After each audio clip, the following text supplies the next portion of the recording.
Andhra Paris తెనాలిలో అధునాతన హంగులతో మీకు స్వాగతం పలుకుతోంది ఈ కన్వెన్షన్. వెడ్డింగ్స్, రిసెప్షన్స్, ఎంగేజ్మెంట్స్, కాన్ఫరెన్స్లు, సెమినార్స్ మరియు అన్ని రకాల ఫంక్షన్లకు అనువైన వేదిక.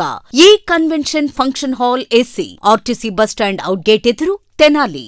Cell number 7288566666.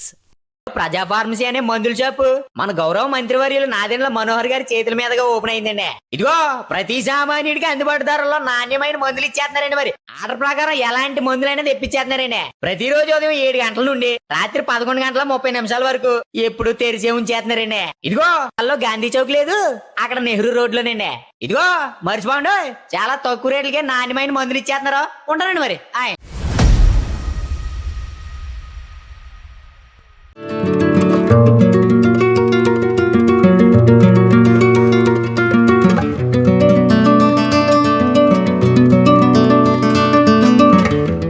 అందరికీ నమస్కారం. నిన్న అనగా 15/12/2025 మన తెనాలి తహసీల్దార్ కార్యాలయం, గతంలో నిర్మింపబడిన తహసీల్దార్ కార్యాలయాన్ని మనం ఆధునీకరింపజేసుకుందాం దాతల సహాయంతో. మరి ఆ కార్యాలయాన్ని నిన్న మన గౌరవనీయులైన మంత్రివర్యులు శ్రీ నాదెండ్ల మనోహర్ సార్ స్వయంగా వచ్చి మరి రిబ్బన్ కట్ చేసి ఓపెన్ చేశారు. మహోత్సవం అని, మన ఊరు మన కార్యాలయం అని అనుకున్నారు కాబట్టి నిన్న తండోపతండాలుగా ప్రజలు రావడం నిజంగా మహోత్సవం అనిపించింది నా మనసుకి. ఈ సందర్భంగా ఇంత కార్యక్రమాన్ని దిగ్విజయం చేసి కార్యాలయాన్ని ఓపెన్ చేసి నన్ను సీట్లో కూర్చోబెట్టినందుకు ప్రజలందరికీ హృదయపూర్వకంగా నమస్కారం తెలియజేస్తున్నా. మీరు ఇంతమంది రావడం ఖచ్చితంగా ఈ తహసీల్దార్ మరియు రెవెన్యూ సిబ్బంది మీద మీరు చూపించిన ప్రేమ దానికి నిదర్శనం అనుకుంటున్నాను. నేను ఎంతమంది వచ్చారో, తరలి వచ్చారో, అందరినీ సరిగ్గా పలకరించానో లేదో అనిపించింది. మా సిబ్బందికి ప్రత్యేకంగా చెప్పాను, అందరినీ ప్రతి ఒక్కళ్ళని నవ్వుతూ ఆహ్వానించిందని. చాలా మటుకే సక్సెస్ అయ్యాము అనుకుంటున్నా. ఏదేమైనా ఎవరినైనా పలకరించకపోయినా ఏమనుకోకండి, నిన్న ఉన్న పరిస్థితులు అలా ఉన్నాయి. ఊహించిన దానికంటే ఎక్కువగా జనం ప్రేమతో ఈ కార్యాలయాన్ని విజిట్ చేశారు. నిజంగానే మన ఊరు మన కార్యాలయం అనిపించారు. మీ నమ్మకాన్ని ఖచ్చితంగా నిలబెట్టుకుంటాం. రెవెన్యూ శాఖ ప్రజలకి ఎటువంటి ఇబ్బంది కలగకుండా మంచి సర్వీసులు అందిస్తాం. నిన్న ఈ సందర్భంగా వచ్చి విలువైన సందేశాన్ని ఇచ్చిన గౌరవనీయులు మంత్రివర్యులు శ్రీ నాదెండ్ల మనోహర్ సార్కి ప్రత్యేకమైన నమస్కారాలు. అట్లాగే మా ఉన్నతాధికారులైన జాయింట్ కలెక్టర్ గారు, సబ్ కలెక్టర్ గారు వచ్చారు. ఈరోజు యాక్చువల్గా గౌరవనీయులైన ముఖ్యమంత్రి వర్యులు గారి ప్రోగ్రాం ఉండడం వల్ల నిన్న కలెక్టర్ గారు, చీఫ్ సెక్రటరీ గారు, మరికొంతమంది పెద్దలు రాలేకపోయారు.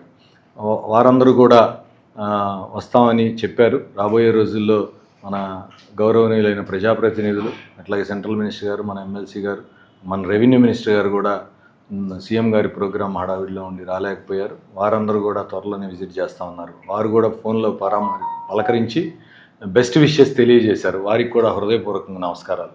అట్లాగే మరి నాకేమనిపించిందంటే, నిన్న కార్యక్రమం చూస్తూ ఉంటే అసలు ఒక రకంగా ఆనందంతో ఉప్పొంగిపోయాను అన్నమాట. ఎంతమంది మన కోసం వచ్చారా అనిపించింది.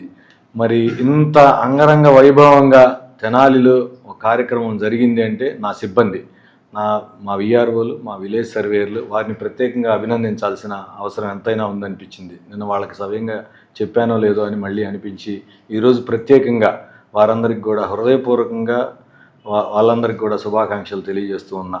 వాళ్ళు పడిన కష్టం ఈరోజు ఆ ఫ్రూట్ చూస్తుంటే ఈ ఆఫీస్ ఇట్లా అందంగా కనిపిస్తే వాళ్ళందరూ కూడా బాగా కష్టపడ్డారు. మరి ముఖ్యంగా డోనార్స్కి ప్రత్యేకంగా నా హృదయపూర్వక నమస్కారం. ఇక్కడ పనిచేసిన ప్రతి ఒక్కళ్ళకి కూడా, చిన్న పని పెద్ద పని చేసిన ప్రతి ఒక్కళ్ళకి, అట్లాగే నాకు అసోసియేషన్ కొండంత అండ, నాకు రాష్ట్ర అసోసియేషన్ మా రెవెన్యూ తరఫు నుంచి వచ్చిన మా అన్న ఉపరాజు వెంకటేశ్వర్లు గారికి, అట్లాగే ఇక్కడ జిల్లా అసోసియేషన్ సభ్యులు కానివ్వండి, రిటైర్డ్ పీపుల్ కూడా వచ్చారు. వయసుతో సంబంధం లేకుండా ఇక్కడికి వచ్చిన వాళ్ళందరూ నిండు మనసుతో నన్ను ఆశీర్వదిస్తూ ఉంటే, అట్లాగే మినిస్టర్ గారు 4-5 సార్లు బెస్ట్ విషెస్ చెబుతూ ఉంటే నాకు ఎంతో హ్యాపీగా ఉంది. సర్వీస్లోనే నా ఎంటైర్ 23 సంవత్సరాల కెరియర్లో అత్యుత్తమమైన దినం అనిపించింది. నిన్న చరిత్రలో రాయబడ్డ రోజు అనిపించింది. క్యాలెండర్లో ఉన్న రోజు కాదు, ఇది చరిత్రలో రాయబడ్డ రోజు అనిపించింది. తెనాలి నాకు ఎంతో ఇచ్చింది అనిపించింది. నిజంగానే మనసుకు ఆనందాన్ని ఇచ్చింది తెనాలి. వీటికి మించి రాష్ట్రంలో ఎక్కడా లేని విధంగా ఒక తహసీల్దార్ కార్యాలయానికి ISO సర్టిఫికేషన్ రావడం కూడా మా రెవెన్యూ శాఖకి మంచి ఒక గోల్డ్ డైమండ్ వచ్చిందని అనిపించింది. మరి ఇదంతా రావడానికి కూడా కృషి జరిగింది అంటే నేను ఖచ్చితంగా మీడియా మిత్రులకు కూడా హృదయపూర్వకంగా నమస్కారం తెలియజేయాలి. మేము మంచి చేసినా చెడు చేసినా మీ కన్ను ద్వారానే, మీ కన్నే, మీ నోరే, మీ ప్రపంచం మీరు బయట చెప్తేనే మేము మంచి చేస్తున్నామా చెడు చేస్తున్నామా. కానీ మీరందరూ హృదయపూర్వకంగా మీరు కోఆపరేట్ చేయబట్టి ఇంత సక్సెస్ వచ్చిందని భావిస్తున్నా. ఈ సక్సెస్ అందరి కూడా సహకరించిన ప్రతి ఒక్కరికి హృదయపూర్వకంగా శిరస్సు వంచి నమస్కరిస్తున్నాను. ISO సర్టిఫికేట్కి చాలా రకాల ఒక 22 టైప్స్ ఆఫ్ గైడ్లైన్స్ ఉన్నాయండి. స్టాఫ్ సిబ్బంది ఎబిలిటీ కూడా అందులో ఒక పార్ట్. కావాల్సిన ఇన్ఫ్రాస్ట్రక్చర్ పరంగా పబ్లిక్కి ఏమేమి ఇక్కడికి వస్తే, ఆఫీస్లోకి వస్తే ఎలాంటి సర్వీసెస్ మనం ఇస్తాము, ఆ సర్వీసెస్కి వాళ్ళు గైడ్ చేయడం దగ్గర నుంచి, అట్లాగే వాళ్ళకి minimum amenities, toilets, water facility, వాళ్ళు కూర్చోవడానికి చైర్స్ అవి బాగున్నాయా లేదా, అట్లాంటి మినిమం క్లీన్లీనెస్, ప్రెమిసెస్, వీటితో పాటుగా సిబ్బందికి ముందు సబ్జెక్టుల మీద అవగాహన ఉండడం, అలాగే రికార్డు రిట్రీవల్. చాలా విషయాల్లో రికార్డు బయటికి తీయలేరు అనమాట. మరి అలాంటి వాళ్ళు కొన్ని పారామీటర్స్ ఫిక్స్ చేశారు.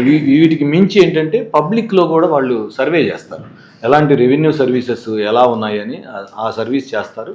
ఆ సర్వీస్ అన్నింటిలో కూడా పారామీటర్స్లో మనం పాస్ అయ్యాం. అందువల్లే ISO సర్టిఫికేట్ వచ్చింది. మరి ముఖ్యంగా నేను ప్రత్యేకంగా కూడా చెప్పాల్సిన అంశం ఏంటంటే, నిన్న మా పెద్దలు IG గారు వచ్చారు.